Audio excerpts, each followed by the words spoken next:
Good afternoon, my name's Michelle Parker. I'm here to talk about attention deficit hyperactivity disorder. I'm going to navigate around my poster because you weren't able to see it properly if it was placed back on the screen.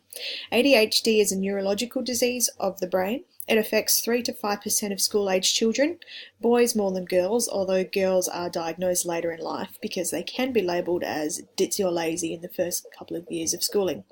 It may begin at the age of 5, but can sometimes be diagnosed at the age of 12. A student's diagnosed if they have a combination of behaviours including hyperactivity, impulsivity, and attention deficit. It's also comorbid with learning disabilities such as dyslexia or dyscalculia.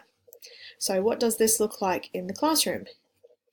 Difficulty following directions, talks excessively, inattentive, does not seem to listen, trouble remembering everyday things, for example, how to read the time, and gets easily distracted.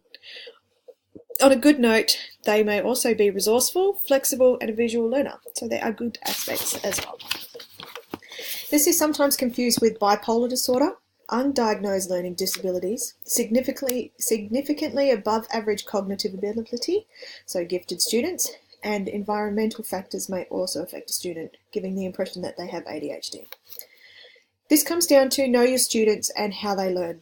Below are 2 evidence-based practices for dealing with students with ADHD in your classroom. First off is environmental modifications.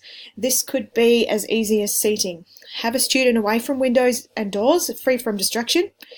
A low distraction work area, so have them organised when starting a lesson, which could be having everything they need in one spot.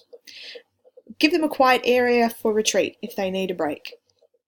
And possibly seat them next to a student role model. Just make sure it's not deterring this role model away from their own work.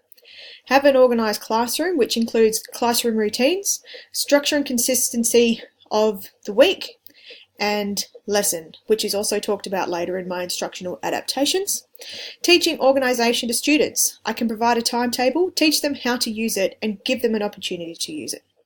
Provide cues on dealing with frustrations. This can be done as a whole class approach and can be done with learning stories.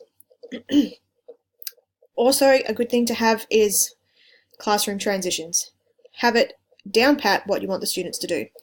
Keep a safe, open and accepting classroom environment. This could be by having a hand gesture when you're asking a student with ADHD a question. If they put their hand up with an open fist, it means they understand. If they put their hand up with a closed fist, it means you might need to change the question so they understand a bit better. This is non-verbal and less embarrassing for the student. Keep organised work, lesson and materials, which I look at in instructional adaptations also. Classroom expectations need to be put into place and followed through for all students. I need to keep up consistent homeschool communications and create a partnership with parents, not just always telling them what's the bad thing that's happened during the day. I can also look at functional behaviour assessment to monitor a student and what's happening in the classroom for them to become either aggressive or not dealing with their work. It looks at what's happened, what happens before, and what happens after. Instructional adaptations. Explicit instruction. I need to make clear that you understand the use of ambiguous and literal statements because they will take them literally. It's really hard and the instructions need to be thought out. State one at a time when giving instructions and repeat where necessary. Instructions during lessons can include stating expectations at the start of a lesson. Provide a summary of the lesson with links to prior knowledge and real-world links on the summary. Organise their work. Use colour coding, labelled files which are easy to access and easy to navigate. Materials needed at the start of the lesson and give the time for a student to collect these. Use private and discrete cues to bring students to focus without disrupting the class or belittling the student, for example, proximity. Have a constant need for clarification of the content. Have a good content knowledge and strategies on how to differentiate this, which will help your students understand better. Asking how students worked out things lets me know what they're thinking and where I can fill the gaps in. Use open-end questions, not ones that they can just say yes or no to.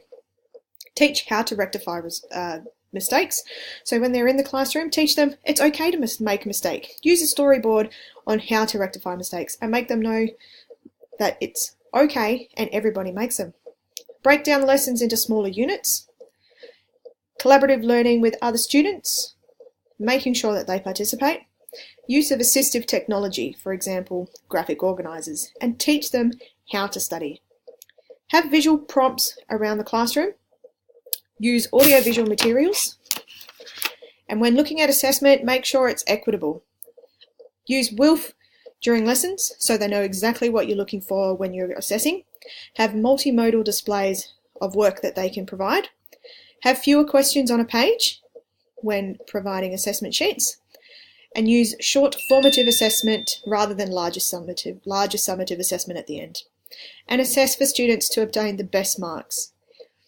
I did attempt some of these during my crack for the 2 weeks, but not having the opportunity to teach the student how to do it was hard.